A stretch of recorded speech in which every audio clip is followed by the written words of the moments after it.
And if you're feeling anxious, if you're feeling things are not working out, they're not supposed to work out, so that you can work things out internally and then they start working again. So things will break for you to go inside. So it's part of the process. Enjoy it, and it's normal if that's happening to you. How I found out about you, Avi, was I think I received an email from your team maybe 2 years ago, and I sort of started to see you pop off here and there on social media, and then putting more research. You're like sort of the Gary V of India.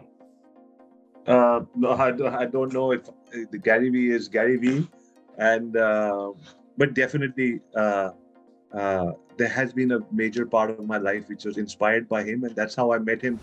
Uh, I met him for coffee at his office once, and then we hit it off very well. So we then confirmed a meeting for lunch. Then he came to Vancouver. We went for lunch. I took my daughter to meet him. So I've had a few personal interactions with him, and he's been very instrumental in telling me about consistency in content. But yeah, I guess we're all an amalgamation of many things in our ecosystem. Uh, my current favorite internet crush is Patrick Pat David. Uh, what a human being! Like, I interviewed him, and he's like, I said, we wrote a book. When we interviewed people, we interviewed him in the book, and then I asked him. So he gave a testimonial for the book as well, and then he said, you know what, Avi, what you're doing for your kids is very valuable. They're going to always, like, this guy has no time, or I just felt so important in his company. And so everything that he does, like, if you even now, I print out his posts, his Instagram posts. One of them is the 9 love languages for entrepreneurs. Praise them, clear direction, vision, tell them we need you, recognize them, their dreams, their involvement and challenge. So 9 love languages of entrepreneurs. I mean, I just love the guy. So he's my current favorite. That's amazing. Like when I said sort of like you're like the Gary V of India, I sort of meant it in like as a compliment. How you're so good with the content. You sort of you're posting multiple times on every single platform, um, LinkedIn, YouTube. You're posting multiple times, and you also have this really raw, authentic, honest sort of personality as well, where you're just really raw. Like you started this call saying, "Hey, like I'm really, really tired," and that's something you don't hear much from entrepreneurs. Being just honest and be like, "Hey, like I'm burnt out, I'm tired. It's been a long week." That's something that's starting to become more common, but you sort of organically have. It's I'm feeling at this stage of my life and career, I'm feeling pukish. Like, I'm feeling pukish if I'm saying anything which is uh, only rosy. It's so fake. It's not. It's not rosy, and it's fine, and it's still a struggle. And you have your parents, and you have your friends, and you have your downtime, and but that part is seen as ugly. Like, don't talk about that. Like, dress up, show up. Do it, crush it. Be it. All of that is taxing. And I am realizing, Andy, every single person. The other day, I saw somebody send me a post. I wanted to cry for the first time. I don't. I'm emotional. I'm very emotional, but I don't cry looking at a post, because I know sometimes the internet posts have that kind of music put in to make you sob. So I don't get into that. But somebody sent me a post of a girl, a a young kid in somewhere in school or whatever, and saying that I'm hanging in there. It's too difficult, but I'm going to go through it. Oh my God. I immediately had a conversation with both my kids. They're 12 and 16, my two girls. And I said, cool, guys, please understand, there's no pressure to do anything except to do whatever you want. We'll figure it out. And everybody does. Daddy was doing nothing in school. We figured it, because 13-year-old. And then I have, we have a online, coaching academy. And we have one person who's 72 years old. Amazing. What a disciplined gentleman. And he feels like crying because he feels that he's not done anything in life so far. So I feel the whole world needs a hug. I need a hug first. I need a hug. I need it. And when somebody says, "How are you?" This has been something which I've had since I was in school. When somebody said, "How are you?" I would always start telling people, I was feeling, and they're like, "Dude, come on. I just wanted to, I don't really mean it." And I was like, "Dude, how rude." Like when you're asking me, I have so much to say. And now the world has become, not the whole world, I mean, I can't say that, but to a large extent, we're like, "I'm good, dude. I'm cool. I'm crushing it. This is happening." But behind that, there's a lot of, you know, so that's why it's just this interview is happening at that phase in my life where maybe I'm getting automatically getting more real with myself. And that's how maybe the interview started off with me saying, I sometimes I feel burnt out and like, what the hell am I doing? Just wrap up everything and just go to sleep. It's crazy you bring that up because recently I've been going through a bit of like a confusing period where I've really learned who I am, and I know I'm sort of this sort of kind, open, vulnerable person, but at the same time you sort of see these people on social media that are really strong, really alpha, really leader, but I sort of know I have that in me, but sort of I'm learning to try, like, how do I be vulnerable and kind, but at the same time be this leader that my team can rely on? Very interesting. I love that.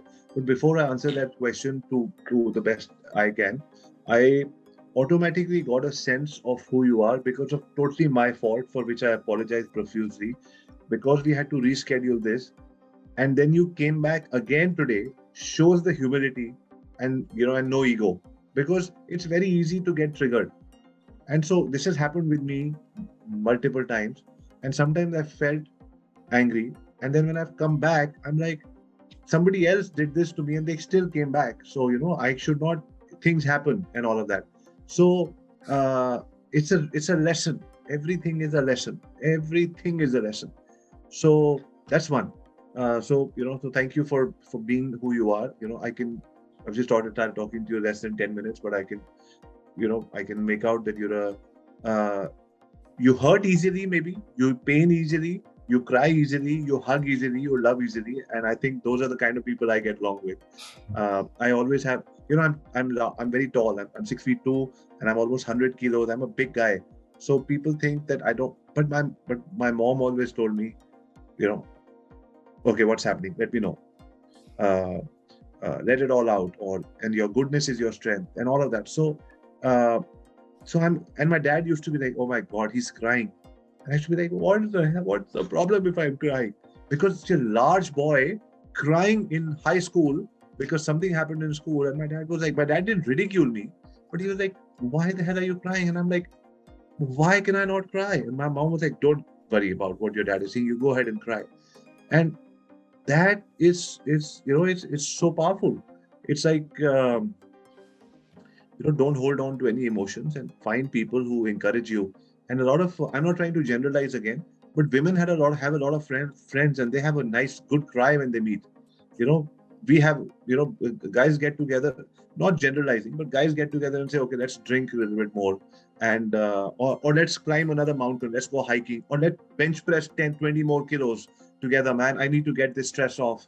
But how about crying a little bit, together, and saying, "You know what, dude, it's not working out." Even when people I see, when people have deaths in their family, then also it's like, "It's okay, dude, don't worry, no, it's not okay." So one is that, I think it should be okay to cry and all of that. Um, but now when it's coming to, like you said, you feel confused how to be how to be strong and how.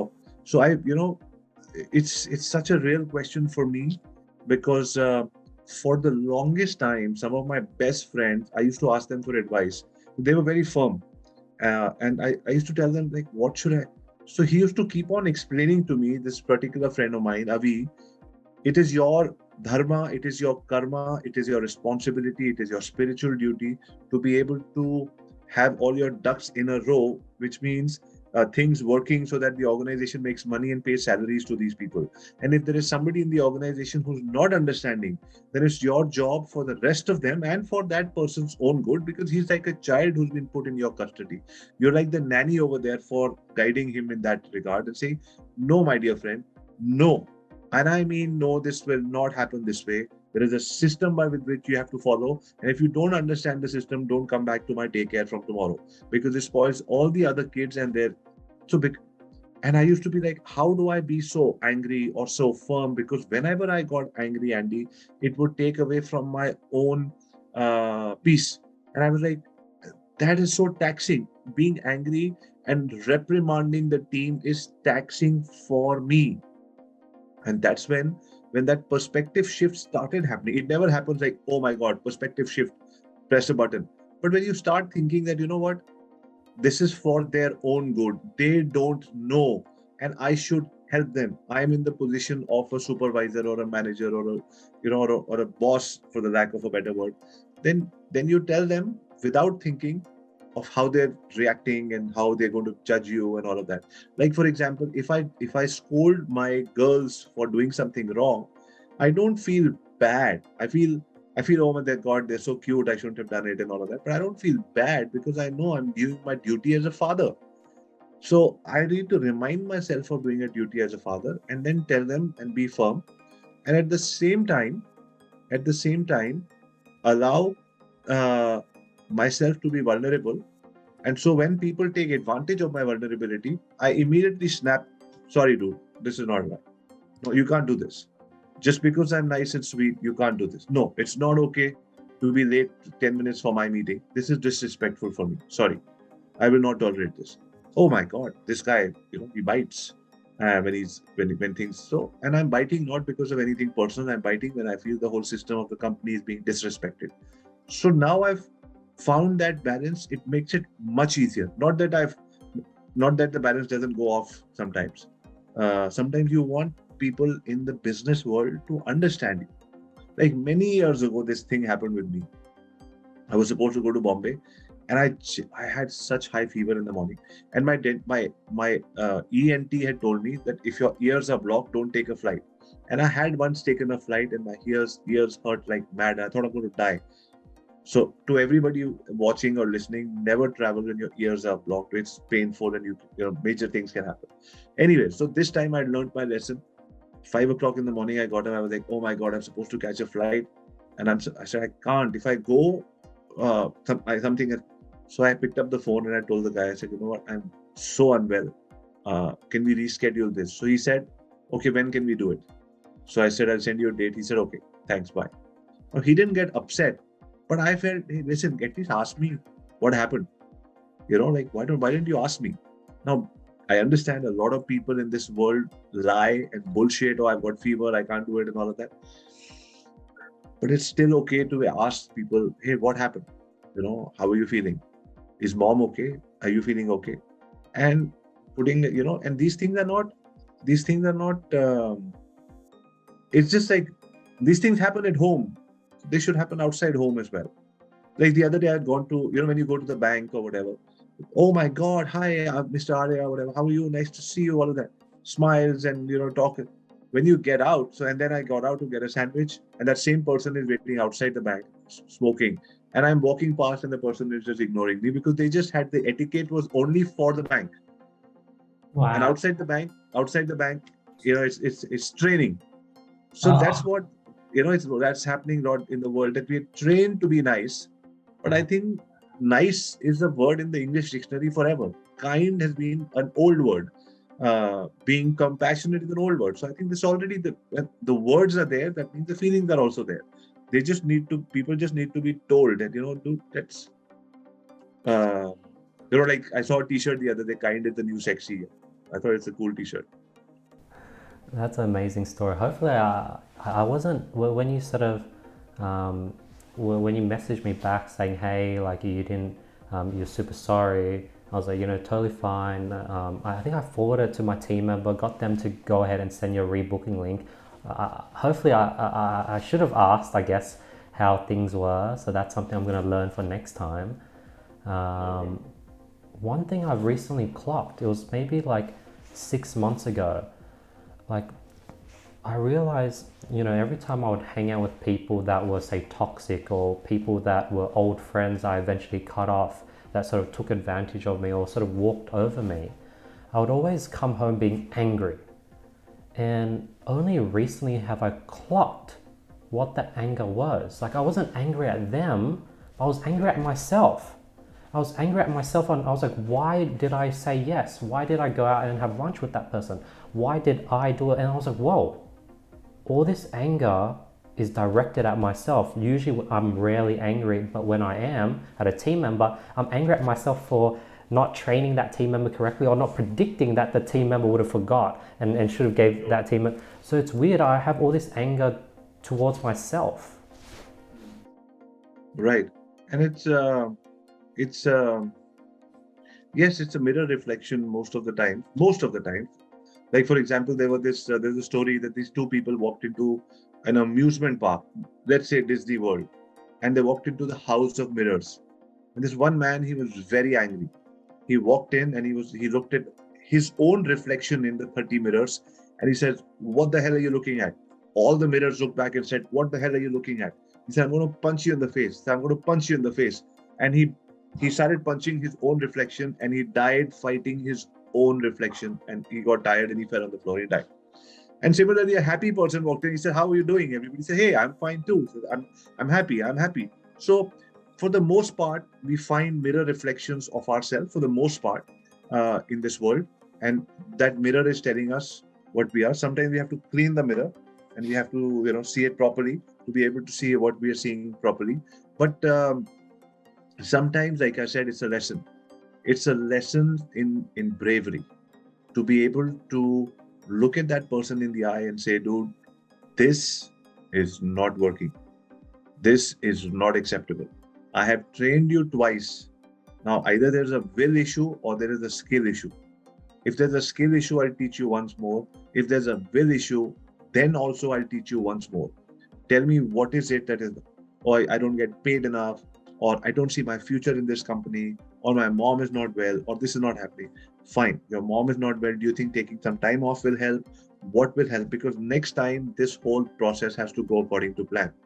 Tell me, what are you going to do to make it happen? Tell me, what should I do to make it happen? Because I want to have this to be the last conversation on that work aspect. Anything in your family, I'm happy to have that conversation again. So, like, like Pat David says, praise the person, tell them we need you, we really need you, and your recognition. I truly believe people don't feel recognized in this world. A lot of people die or kill themselves or suicide, and all of that is because they feel that, me being there or not. So one of the only things they feel is, if I kill myself, I feel alive. So otherwise, I feel dead. A lot of people, not to that extreme, but a lot of people go through life being, I am nobody. Oh my God, today my boss called me, and he actually called me by my name, and he said, "This is, oh my." So they feel recognized, acknowledged. That's what most human beings. The movie Joker is one of my favorite movies. Human beings need that validation. Showing them the vision again and again, the dreams, listening to them, involvement and challenge. Now, all of this sounds like, oh my God, this is a lot of work. But when somebody like Pat David, running billion-dollar company, says it, I'm like, dude, I'm taking it very seriously, because at least for your core team, and then your core team speaks to other people. It's a process to be able to build a company that that's based out of love. And people like you and I, and we will always say, but there are other people who don't think about any of these things, and they're already doing very well. But this is our journey. Our journey is to build whatever we build out of love, and that may take time. So let's understand that journey and build out of love, and let's not keep a scorecard of that guy's millions, or my money, or that guy's money. And the scorecard should be, what am I building out of love? Because if I'm have building something out of love, however time it take, much time, then when something happens and I have to fall back, I'm not well in the office for 1 week or 2 weeks, or something happens to me, or I just need some teams to fall back on, or my teams need to fall back on me. We all have a net for each other, saying, "I got your back." And you see that happening in some companies where they're like, "Oh my God, my team is like this," and So that has come up over years of these kind of conversations and all of that. It's not over a drink. It's not over that. It's about when they're broken, who's the first person? Like they say, people don't care about how much you know. People want to know how much you care. So that's when a trigger, that's an opportunity to make a relationship with somebody when they're broken and nobody's understanding them in the company. Say, I saw in the meeting that you were not feeling so good. Oh my God, this guy called me up and he said this to me. Those are, whatever I've been able to do by the grace. I'm long way to go. I'm learning from people like Patrick and everybody. But whatever I've been able to do, I've got about 10 people who've been working with me for the last 13 years. And we've got 100 plus people full time working for us out of 10, and those are the people who manage and run the company, and it's because we have that kind of a relationship with each other. Recently, over the last 2 or 3 years, I've been sort of making it more routine to sort of really check in on a lot of family, friends, people I know, and just sort of, just check in and see how things are. And then I think I was listening to a clip from Gary Vee where he was talking about how he has a team member where that team member's sole job is to check in and look after people that Gary Vee wants to look after. So you might be like, hey, this person, I want you to do whatever he needs. So as an employee, just to check in and see how people are. That's like Lovely. Amazing. That is amazing. One of India's biggest superstars is Amitabh Bachchan, who has 100,000 people coming to his house every Sunday for the last 50 years, every Sunday. And he says hello to them from his rooftop and all of that. So mega star. What I learned from one of his videos was he writes 20, 30 or maybe more personalized congratulations, happy birthday, well done cards to people every single day. And I started doing that. I've got all my cards over here. I do that very regularly because that's how you make a connection. And it's all about that. And the connections don't have to give you anything back. It's just connections. And yes, when sometimes you make a connection, you draw from them. Hey, you know what? But I don't think I ever call anybody to say, hey, you owe me a favor. Can you do this? Because that's like, oh, fine. But that was half a favor. You want 2.5 of a favor. I don't think that works. It's just you're there for someone. People will be there for you. If not, somebody else will be there for you, because that's how karma works, and that's a law, and it's a universal law. So just abide by the law.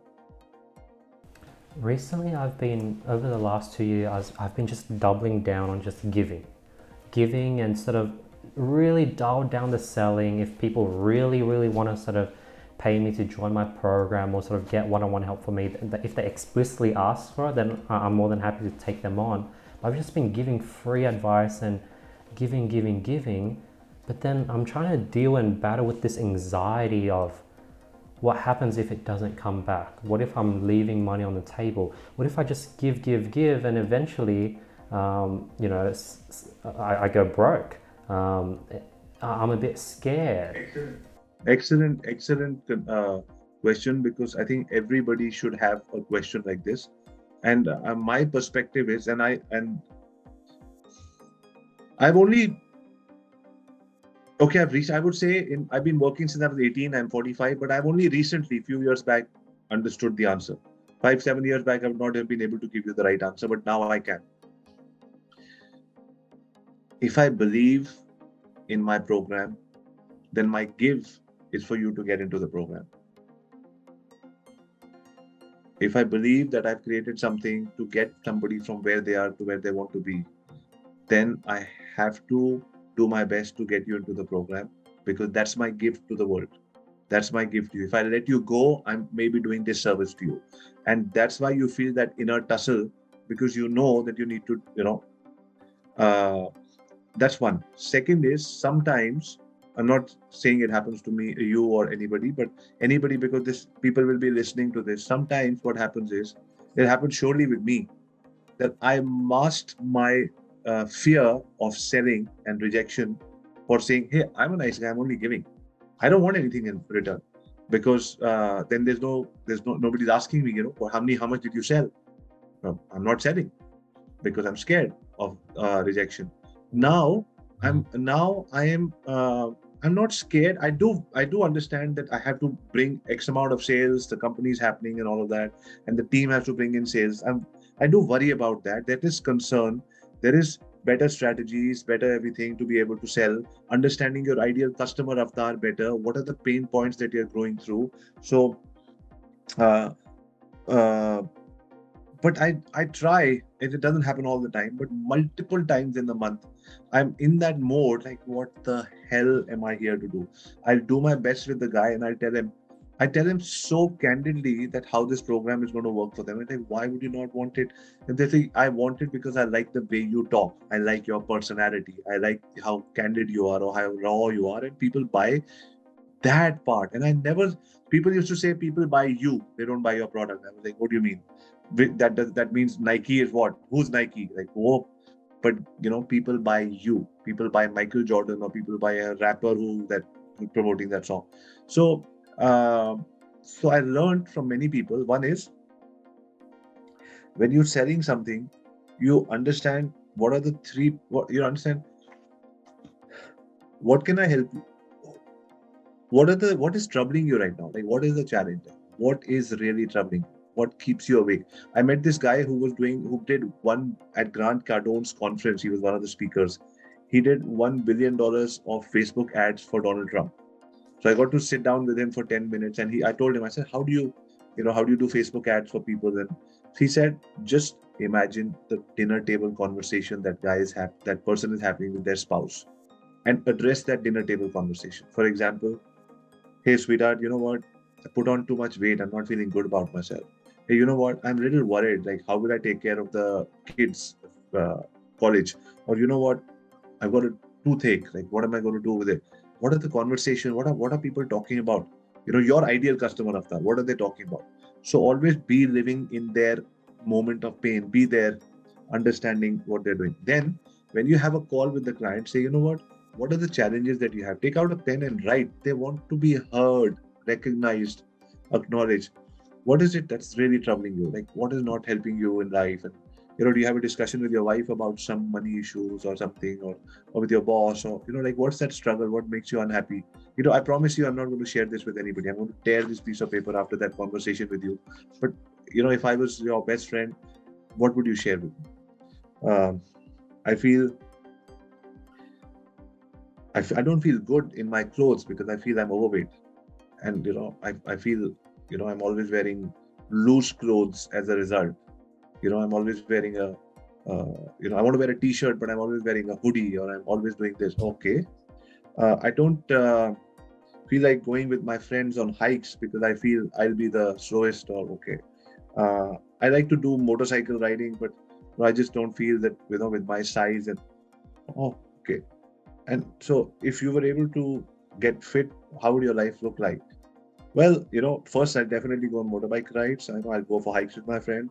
And dude, I'm going to wear my skinny black pants and a white black t-shirt, and I'm going to go on, you know, fine. So once you've started understanding your customer avatar has this, then allow them to paint a picture of their pain, and then you ask them to paint a picture of their gain. How will you look when you lose weight, and what will you do? What are the three things? You wear that black t-shirt, you do, and then you create your product as a bridge between the pain and the gain.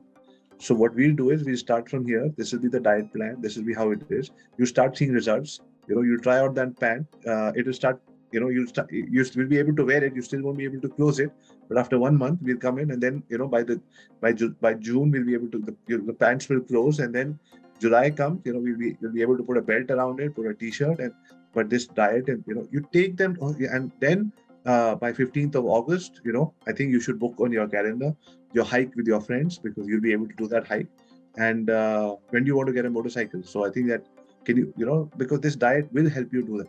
So if that person believes that you're the person taking from the pain, they say, you know what, I really have only created my business to be able to help you. I want to make money, of course, but I want to be able to help you.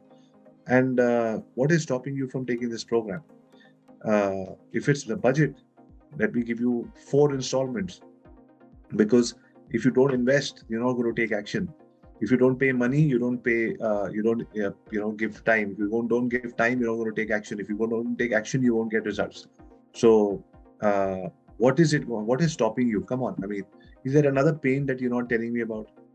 So you told me these are the three pains. Let's do it together. Like you see how fit I am, and if I'm just assuming somebody's a fitness coach and selling a program, say, how fit I am. I see how I can do it. I walk the path. I know how fitness works. You being in my company will transform.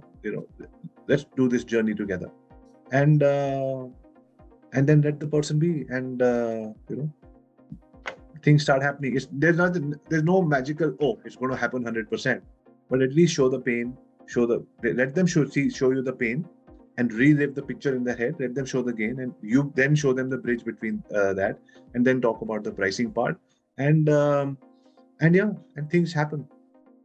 And how do you how do you scale that? Because I've noticed as I've sort of done this over the last 3 years, recently I've made a big pivot, but when you're sort of selling these programs, it feels like it's hard to scale. You're always having to hire salespeople, you're having to train salespeople, hire appointment setters, they leave, you have to hire new people in. And then you're always constantly changing marketing strategy because you're basically just arbitraging media.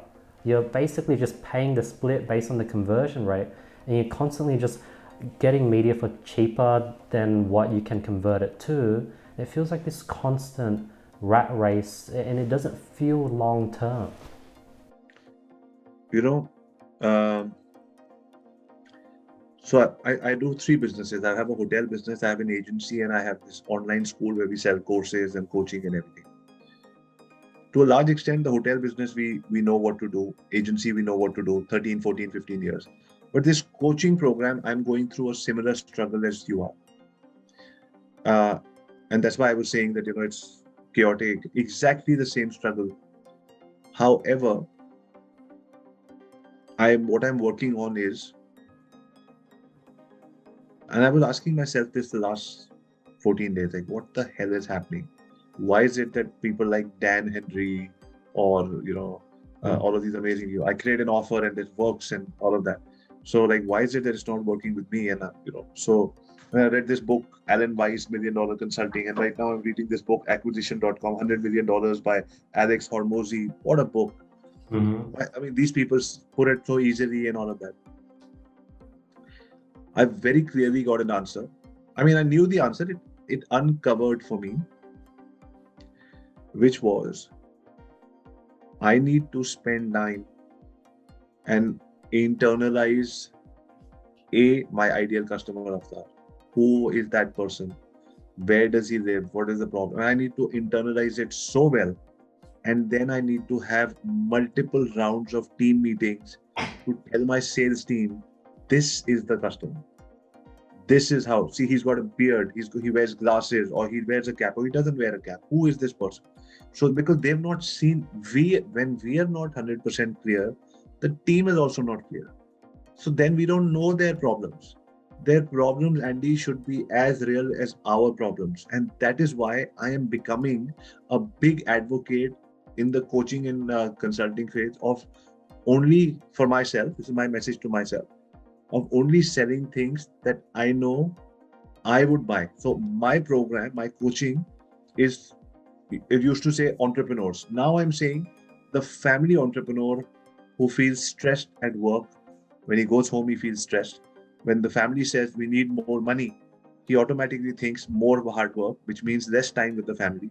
So the family is always going to be cribbing because they're like, hey, come back with money for us, which means stay or longer in the office. That's what I feel. So it's a rat race. So that is my mission, to be able to help family entrepreneurs find system and rituals and create teams which will work without you, so you can spend more time with the family while growing your business as well.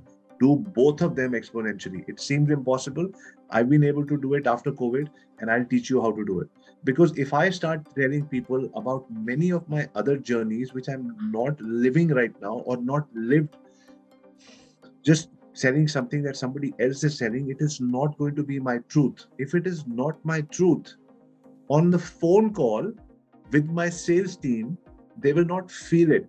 If they don't feel it, they and their customers will not feel it. So I'm the seed of the business. So I'm to go back into the nucleus, the seed, and say, what is it that I am not doing? So right now, what I'm doing in the last few days is sitting down, meditating, writing down who is that person, where is he, all of that, so that it becomes, I internalize it, and then it's a difficult process. Then I whitewash. I don't want to say brainwash, whitewash all the learning of the last 1 year, and we've had 20 types of trainings in the last 1 year, and tell the team, forget all of this. Now this is how we're going to go through it. This is the person we're going to capture. What about the others? We're going to say no to the others. Oh my God, how can we say no to business? Well, we're saying no to business that we haven't got. You feel you're going to get that business, and even if that business comes, that person is not the right person for us. He's the person who's causing us stress and anxiety. Oh my God. And when I talk to that family entrepreneur, that person says, many times people cry, Andy. They say, bro, you know me so well. And there are people who are 20, 30 years elder to me. They say, you know me so well. It's because I'm understanding my customer avatar. So if you want your marketing and all of these challenges to become streamlined, you need to sit in meditation at least twice a day, Andy. Sit down with yourself. Two types of meditation. One is just quiet, blanking the mind, and and having focusing on the breath and being in the now. And the second is your visualization of your customer avatar. Who do you want to serve? Which are the energy that you want to bring forth in your life? And then work on those. Write down your ideal customer avatar on a. I always suggest people take 4 chart papers. One chart paper in the market, that colored paper is say 2 feet by 2 feet. Take 4 of them. Put 8 feet. In that 8 feet, draw a 6 foot tall man or a woman who's your customer. What kind of bag is she carrying? What kind of glasses is she wearing? And draw them. Give them space in your office. Give them space in your uh, in your um, um, in your home office. Look at that person again and again. Live that person. Imagine, go like a crazy person lives with a imaginary figure. Live with that person. Say this, because that is the person once internalized. Like for example, you have say if you had a girlfriend 20 years ago, 10 years ago, who you knew so well, but she's not now. Nobody knows her. She may be married or somewhere. Nobody knows her, but you can pay. You've had that relationship. You can paint that picture, internalize him or her, and show to the world that is the kind of people I want to go after. Or for example, if you had somebody had a boyfriend or a girlfriend, and that person is no longer with them, but you have an image of, I want somebody like her, I want somebody like him. So you'll find automatically you'll find somebody like you know what, this guy always has this, your ex-boyfriend was just like your earlier boyfriend. Or they say that women idealize their fathers a lot. So they look for their fathers in the men because that is their ideal person as a for relationship in their heads. That's what they've been trained and that's what they love. So they will look for, and subconsciously they look for those kind of people. So we need to program ourselves to subconsciously look for the person in this world who is us. How do you look for that? Sometimes I feel your mess is your message. What is it that you were not able to? What is it that you feel like? For example, I was overweight and I was bullied in school throughout. Today, if I can sell a program on anti-bullying and help their people, I'll be your elder brother in school because I will feel so deeply for anybody like that. If somebody is starting a digital marketing agency and they talk to me, I will convert them because I've been through 13 years of starting an agency. It's been so difficult. Like you asked me you asked me a question, how do you go through this marketing? What is the problem happening? I know I'm talking to you and I'm appealing to you because I've walked the path and I'm going through the rigors and I've gone through it and created a business. So if you've gone through something, Andy, create that customer avatar and get him 75% right in your mind. Do the rituals of the chart paper and everything. Then start having conversations with your teams. Tell them stories. There's this guy called Robin, and Robin is like this. And then this is what Robin did. And let them internalize. People love stories. Tell them who Robin is. Then Robin did this, and you know what happened with Robin? Every time you go in for a sales meeting, tell people who Robin is. Who is this? Is what Robin did, and then Robin is under debt this week, or this week Robin is going for a vacation with his family. But these are his challenges. Now it's Christmas. Guess what Robin is doing on Christmas?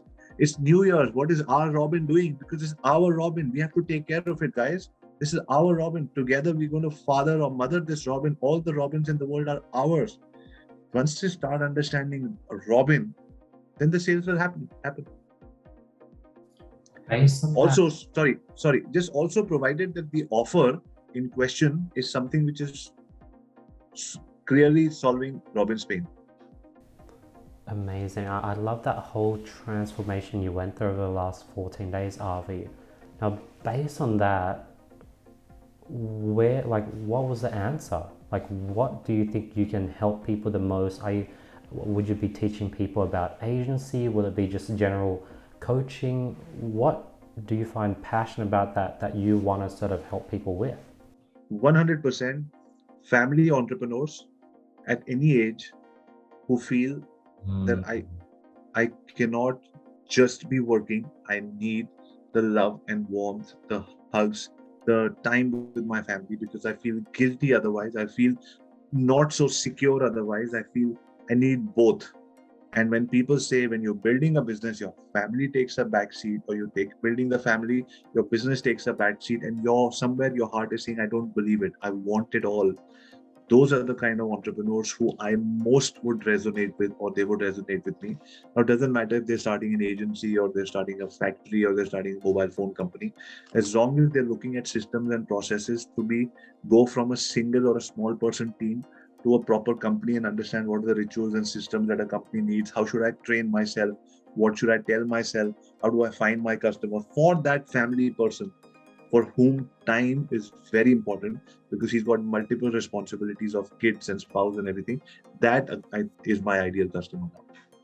That's beautiful, and I love how you basically really looked for what you're passionate about personally and what you currently go through.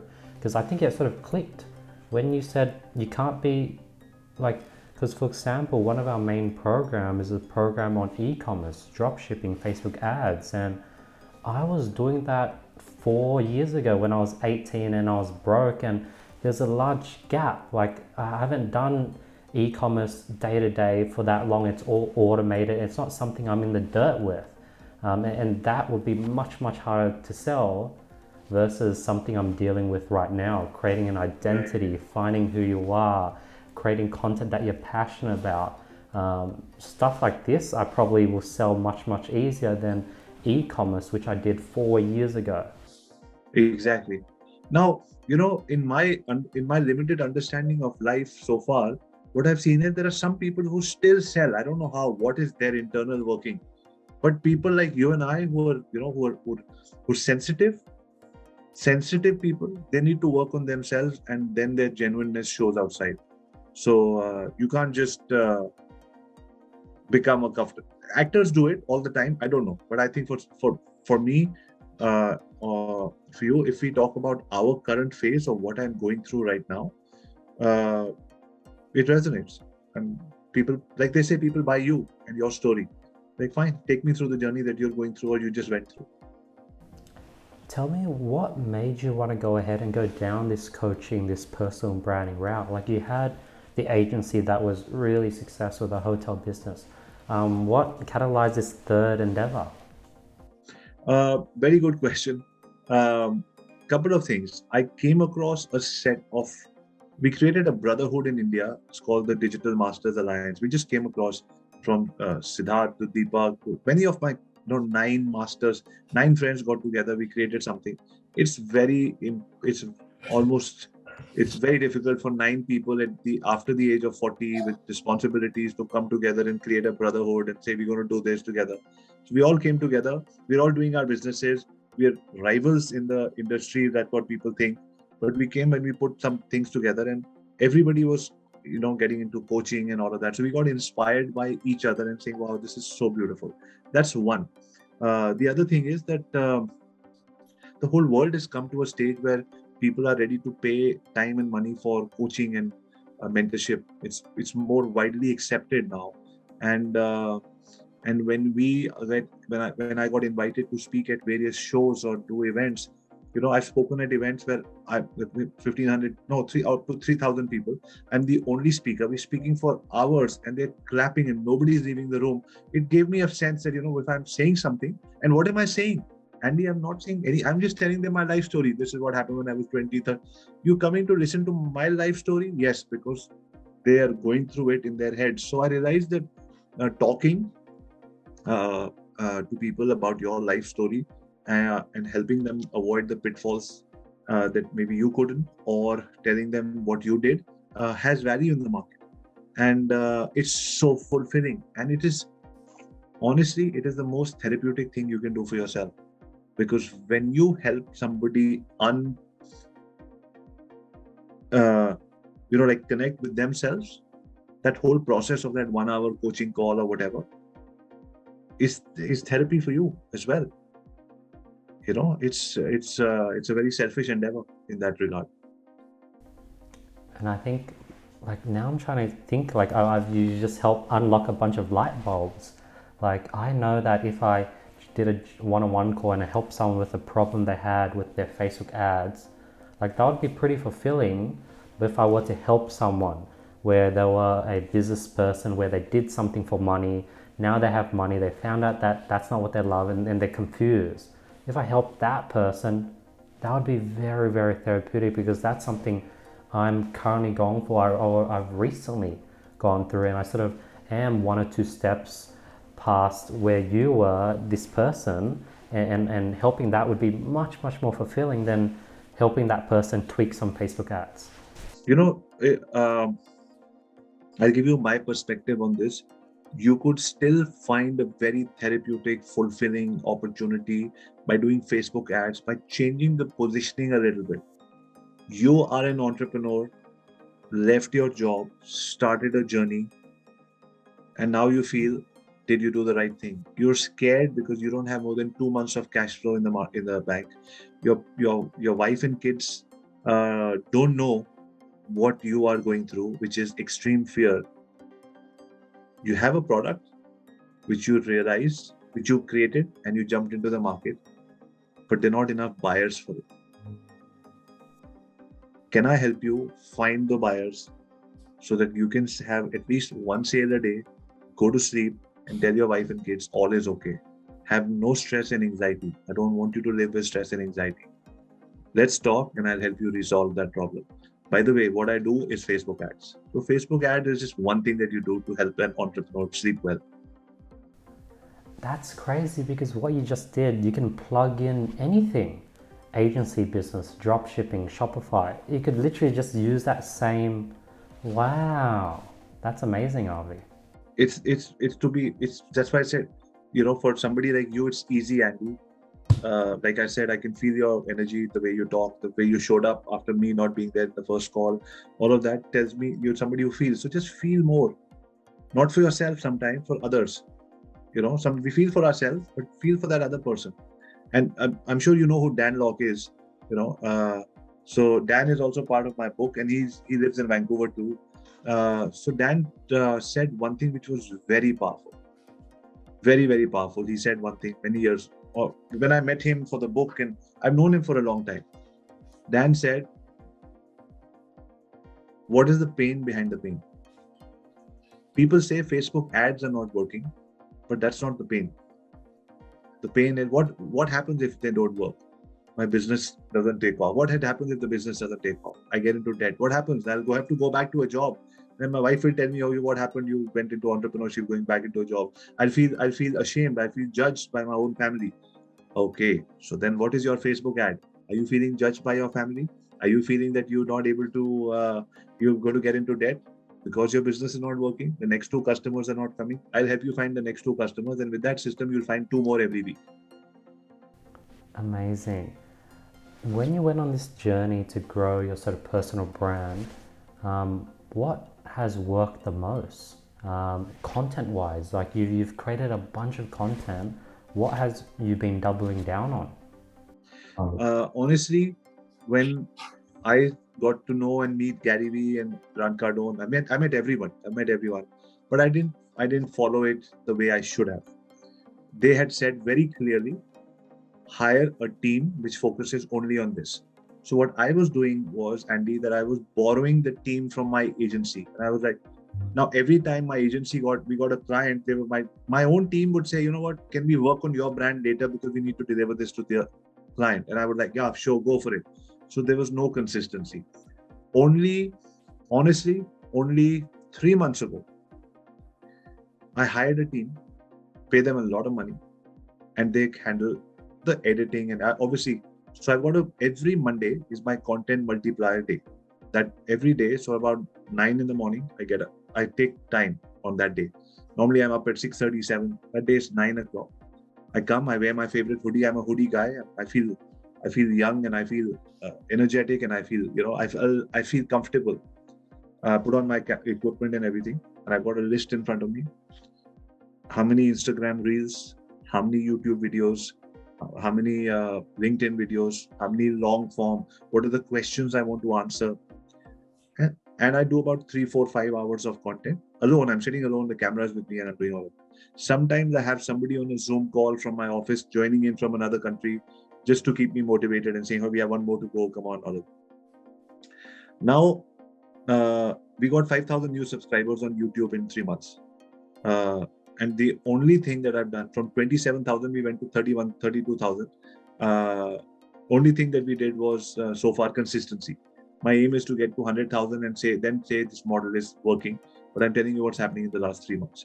When it comes to Instagram, I already, so I always run at least 2 weeks ahead of time for content so that my team has enough content, and then they edit it, and then they keep posting it. I don't even check sometimes for what's happening. Maybe people say you should look at the metrics, do this. I honestly don't have time. Some posts do well, some don't. But while I'm creating content, before that, I pray, I meditate, I ask the God, universe, and I tell myself, let's make it. Because for a long time, I made content for myself. I want to look cool. I want to say this. And all of a sudden, if you see the difference in this interview versus any others that I've given, I'm not shouting as much. I'm not trying to say as much. I'm getting more calmer and relaxed because I'm understanding who I am and who is the person I want to talk to. So that self-realization is coming by looking at all the other amazing YouTubers around the world, that they know what their customer avatar wants. So they're giving them that. My customer avatar is like me, balancing life, family, kids, all of that, anxiety, stress, all of these things happen, but they don't talk about it. So now I'm talking about it. I made a video which did very well 2 weeks ago on why following your passion is delaying your success. Because if you don't find your passion, people are just sitting here, this is not my passion, this is not my passion, this is not. So people, those kind of hard truths, I'm not trying to look at controversial clickbaits, although they help. But I know for a fact that I'm not going to go deep in my audience's minds if I try to be all clickbaity. It is tempting, but I've stayed away from that. But I do want millions of followers, but I want to go deeper with the first 100,000. So when people come in, they're like, entrepreneurial anxiety, let's go to Avi. And he'll make us feel good, and we'll go back with a blueprint, we'll apply it, and we'll come back for that next video. If that happens, then I'm doing a decent job. So that's what my content strategy is so far. Interesting, because I've recently, over maybe the last year, I pivoted from creating the content that my audience wanted. They wanted Facebook ads, drop shipping, winning products, product research. And then I just found myself, I talked about that stuff for 2 years and I was burnt out. It felt like every time I went to the camera to film content, I was just, it took a lot of energy out of me. And that's it. That's an indicator. That's a sign. So I've then pivoted to just documenting my journey, talking about me realizing how I can recharge, me realizing the ups and downs in my energy, me realizing the type of people I want in my life, and all these realizations on what I'm looking for and how you should go ahead and create like a triangle on the types of things you look for in people. And now I'm documenting my journey, and the views just dropped. These videos are no longer clickbait. It's not what people want, and everything slowed down. It will come back up. It will come back up. When the right audience starts clicking, it will come back up. 100%. Interesting.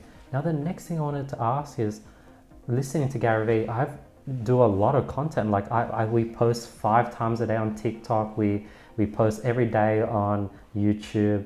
I think we do like 4 times a day on LinkedIn, and it sort of works where we sort of reach more people, but it's more quantity over quality. Even though it's pretty good stuff, it's less personal since it's a lot of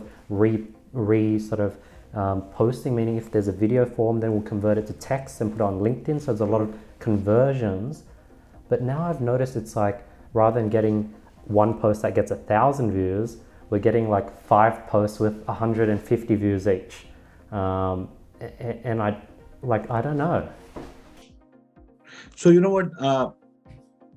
I think Gary Vee's model works for him, and that's why everybody wants to copy it. And if it works, try it for a year to see how it works.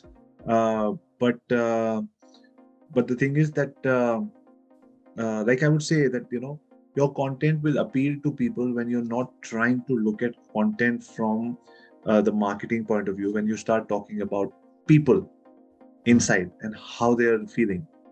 And hey, it's Christmas. You're finally going to meet your grandmother. And sometimes you thought in your head that she might not be around for a long time.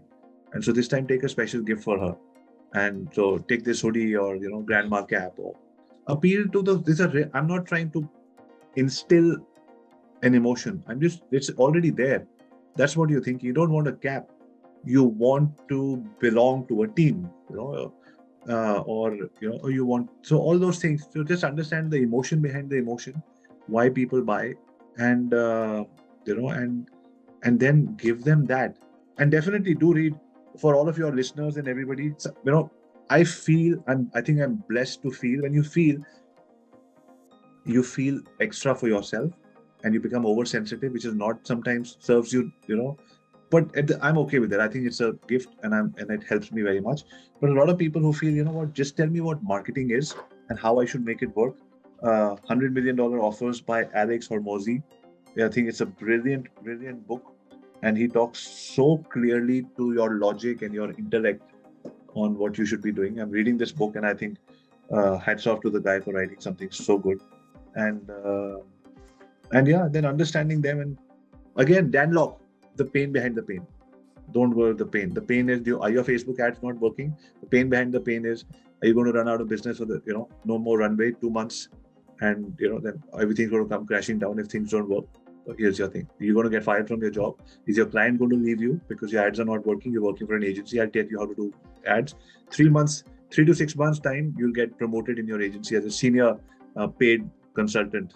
If you want to become a serious consultant online, I'll help you become a consultant. So you could help people become consultants and get a job, because that's the biggest niche online. Earn money. I'll help you become a consultant who can have $100,000 business, because I'm going to teach you what the biggest art in the online world today, to be able to sell through Facebook ads. My name is Andy. Here's my number. Beautiful. Tell me what the current project that you're sort of working on now, because I've noticed like you've been reaching out. Your team has been really good. Like your team reached out to me like on LinkedIn and then on email, and it's like multiple time follow-ups. So you guys got a big list, and that's you guys are really killing it in the email outreach, and then you're getting a lot of collaboration. Yes. So thank you for saying that. So we don't have a list, but we make a list every 2 weeks.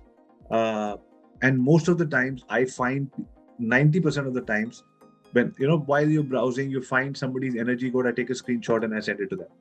And that's how it works. We try to make a criteria. These are the kind of people who we want. But mostly, I've got another hoodie which I'm not wearing today. Mostly, it's the definition of a heart worker. Somebody who you feel is kind, somebody who you feel is doing some good work, talking about family, talking about their own struggles and journey and all of that. We feel they resonate more with us, and we resonate more with them. There was a time when we were going after people who were only the people with followers, but we realized that we don't connect. There's no connect. I mean, I could show off and say that guy was on my show, but there's no connect. An audience wants a connect, and so the connect will make the show popular.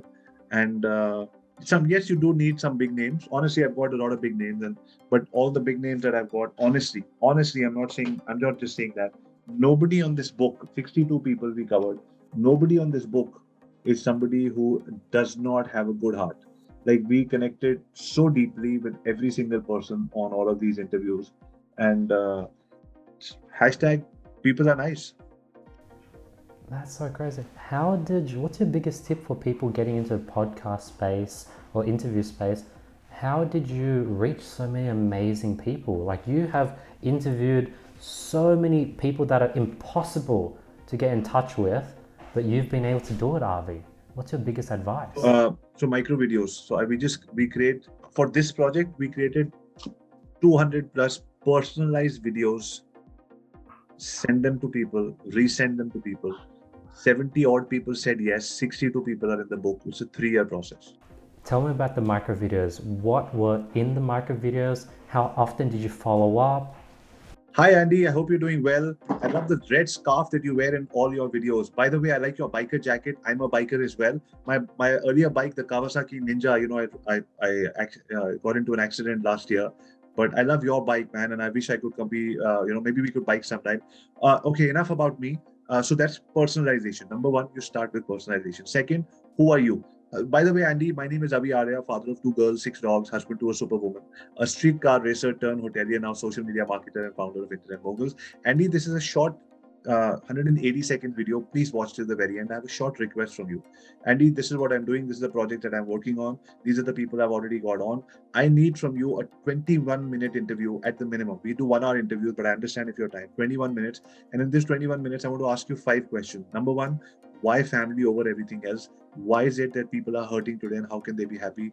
What is it that you're doing to grow your business? What are the next 3 things that you feel are coming in the business world again? And what is that one tip that you give to people to do webinars or social media, whatever is your superpower? These 5 questions I'm going to ask you. It's going to take less than 21 seconds. Me and my daughters are involved in this project.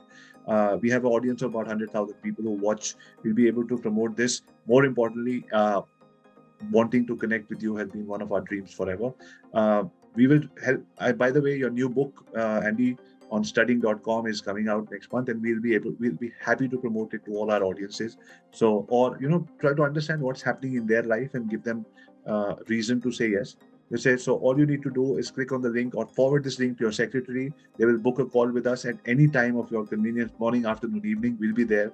21 minutes is all we need. Thank you once again. My 3 minutes that I asked you for are over, Andy. Once again, my name is Avi Arya, father of 2 girls, 6 dogs, husband to a superwoman, streetcar racer turned hotelier, now social media marketer, founder of Internet Moguls. Click. That was amazing. Yeah. So yeah, it's a little more work than I just showed you in this much time, but it's about a 3 to 5 minute video, and we do a little bit of research on who that person is, what is he doing, what's his dog's name, or what's the wife's name, or just had a baby or whatever. So people are like, oh, this guy knows me. You pick up a phone of somebody who knows you, and you just not from a telecaller. Same thing with the video. You see a video of somebody who knows you, and who you feel as well or want to know. And most people have been very impressed by this. Wow, Avi, very well done. So, Avi, tell me about your book. What made you want to write it? The types of people that you wrote it for, and where people can find it. So my book came about because I wanted to spend more time with the kids, and I wanted to have my girls were growing up. They're now 16 and 12. We started the project about 3 years ago. I wanted to have a project that that is ours. I wanted to take them to work with me every single day. So how do I do that? So we created this project. We all became partners, 34%, 33%, 33%. We said we'll write the book, we'll reach out to people. The girls did a lot of outreach videos. They did a lot of interviews. Some interviews we did together. Many interviews they did alone. Then they edited it. They wrote many of the drafts. Then we sent it to the editor. So it was a passion project between me and the girls. They will always remember it. Now they speak at schools about the project. They're co-authors. They reached out to Ariana Huffington to feature her in the book. She said, I'm busy. I won't be able to be featured. However, here is a link to my website, and I'll give you access to be able to become an author on my thing, to write about your project. So they wrote about the project. It got published on thrive.com. So that's, so that sort of took off. Inside the book, we have only featured people who talk about family and entrepreneurship, because that's my message: family entrepreneurs, how to have it all, how to grow everything together, and how to find peace in this post-pandemic world as a family entrepreneur. So that's been the message, and yeah, it's available. It's called the Internet Moguls of the World. Our definition of an internet mogul is, to everybody we asked, what is your definition of an internet mogul? And it's very interesting what everybody said. And yeah, so you can find it on Amazon. That's amazing. Avi, where else can people learn more from you? Where's the best place for people to just consume and basically follow you on your journey, Avi? I think Instagram is where I'm most active, but now I'm getting very active on YouTube. I'm doing 3 videos a day: Tuesday, Thursday, and Saturday, 8 p.m. And yeah, so I should be on all channels, and I am on all channels. Twitter, not so much, but everything else, you'll find me anywhere. And if you're feeling anxious, if you're feeling things are not working out, uh, it's how some things are supposed to be. They're not supposed to work out, so that you can work things out internally, and then they start working again, and then they'll break again, and then you fix something inside, because your mission on planet Earth is to fix who you are and go back to yourself. So things will break for you to go inside. So it's part of the process. Enjoy it, and it's normal if that's happening to you. Thank you so much, Avi. I really love this episode. I can just feel your energy and your authenticness. You're just so kind-hearted, and you're so genuinely you, and you have this cool swagger where you're like wearing a hoodie, you're like modern, and you're just, I could just tell that you're just having fun and really living life, and I loved your energy. Thank you, my friend. Thank you very much. Thank you so much, Avi. So yeah, this is another episode of the podcast. If you guys made it this far, thank you so much for your time. Really, really appreciate it. And we'll see you guys next week with nothing but more value. Peace.